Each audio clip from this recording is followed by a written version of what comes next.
सबसे पहले हम ये समझ लें कि अगर आप ये मान के बैठे हो कि धर्म कोई अलग चीज है और विज्ञान कोई अलग चीज है, तो थोड़ी देर के लिए मेरी मानिएगा, इन दोनों को एक सिक्के के दो पहलू मान के बैठिएगा। जितना प्रयोगात्मक, जितना विश्लेषणात्मक और जितना तथ्यात्मक विज्ञान है, धर्म किसी भी मायने में उससे कम या ज्यादा नहीं है। ज्यादा फिर भी हो सकता है इस मायने में कि वो संवादात्मक, सिंथेटिक भी है, प्रैक्टिकेबल, एनालिटिकल, ये तो है ही, लेकिन जब कोई चीज बहुत अधिक विश्लेषणात्मक हो जाती है तब उसके साथ कोई संवाद नहीं जुड़ पाता है, सिंथेटिक नहीं हो पाती। सिंथेसिस भी बहुत जरूरी है, थेसिस एंटीथेसिस के साथ सिंथेसिस भी बहुत जरूरी है। धर्म हमें एक बहुत अच्छा संवाद देता है, इसलिए वो कुछ मायनों में अलग है।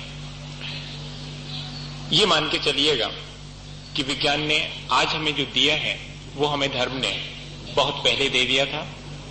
विज्ञान जहां तक पहुंचा है वो उसकी अपनी सीमाएं हैं, क्योंकि स्पेसियो टाइम भले ही आज खोजा जा रहा हो, पर अभी विज्ञान देश काल की सीमाओं में है, जबकि धर्म देश काल की सीमाओं का अतिक्रमण करके शुरू होता है। धर्म असीम का विज्ञान है, विज्ञान सीमाओं का धर्म है। ये उसकी अप्रोच है। क्या करें, जिसकी जितनी अप्रोच है उतने ही वो अपने क्षेत्र में आगे बढ़ेगा। पर फिर भी कोशिश ये की गई है, विज्ञान को ये मत मानिए जो कि आज वर्तमान में दिखाई पड़ता है, एक मेटलिस्टिक हो जाना, एक भौतिकवादी हो जाना विज्ञान नहीं है। विज्ञान का अर्थ है एक बहुत सुव्यवस्थित और सुनिश्चित ज्ञान, with facts, with logic, cause and effect की थ्योरी से युक्त। और जैन दर्शन ठीक ऐसा ही है, कार्य कारण व्यवस्था, चाहे वो स्वामी कुंद आचार्य के समय सार की हो और चाहे कॉज एंड इफेक्ट थ्योरी आज के साइंस की हो। आप आग में हाथ डालेंगे तो मानिएगा, चाहे बूढ़े हो गए हों या कि जवान हो या कि आप बच्चे हों या कि आप अपने घर में हो या कि आप किसी के मेहमान हुए हो, आप आग में हाथ डालेंगे जलेगा। मेहमानी करने गए हो नहीं जलाए आग, ऐसा संभव नहीं है। ये कॉज एंड इफेक्ट थ्योरी, कोई कारण होगा तो कोई कार्य हुआ है तो कोई ना कोई वजह होगी और वो बहुत शाश्वत होगी। हाइड्रोजन ऑक्सीजन मिला के आप इंडिया में बनाइए तो पानी बनेगा, फॉरेन में बनाइए तो बनेगा, छोटा बेटा बनाए चाहे आप बनाए कोई फर्क नहीं पड़ेगा। ठीक इसी तरह से जैन दर्शन के अंदर है। हमारे यहाँ तो वीतराग विज्ञान से शुरुआत होती है, हमारे यहाँ तो भेद विज्ञान से शुरुआत होती है, साइंस ऑफ सेपरेशन। इतना बड़ा साइंस हो सकता है क्या? मैं जवाब दूंगा अभी आपके 2-3 क्वेश्चन का जो कि हुआ है, पर मैं थोड़ी सी एक चीज आपको दे दूं। साइंस ऑफ सेपरेशन, वहां से हमारा जैन दर्शन शुरू होता है। और भेद विज्ञान के थोड़े से अर्थ नहीं है, लोगों ने एक ही अर्थ समझ रखा है भेद विज्ञान का कि शरीर और आत्मा को अलग अलग मान करके चलना, इतना ही भेद विज्ञान हो गया। नहीं, साइंस ऑफ मिस्ट्री, भेद हमने जान लिया, आपका भेद हमने जान लिया। ये जो क्षणभंगुर दिखाई पड़ता है ना सब संसार, इसका भेद हमने जान लिया है कि इसके पीछे भी कोई शाश्वत काम करता है। ये धर्म की अप्रोच है। क्षणभंगुर के पीछे कोई शाश्वत काम कर रहा है, उसको जान लेना, यह है साइंस ऑफ मिस्ट्री।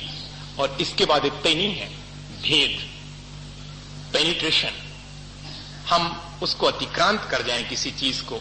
जब हम अशाश्वत को अतिक्रांत कर जाते हैं, अशाश्वत के पार हो जाते हैं, तब शाश्वत लोक में जाते हैं।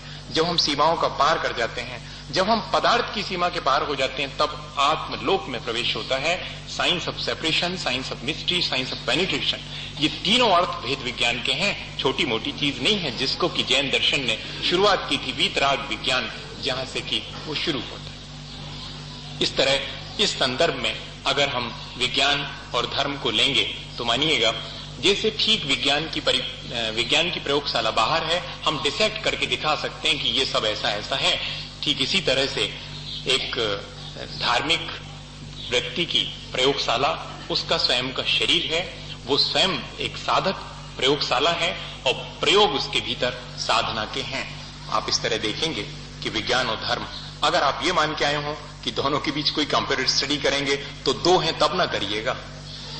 कोई कंपेरेटिव स्टडी होती तब है जबकि दो हों, मगर मुझे नहीं लगता है कि ये दो चीजें हैं।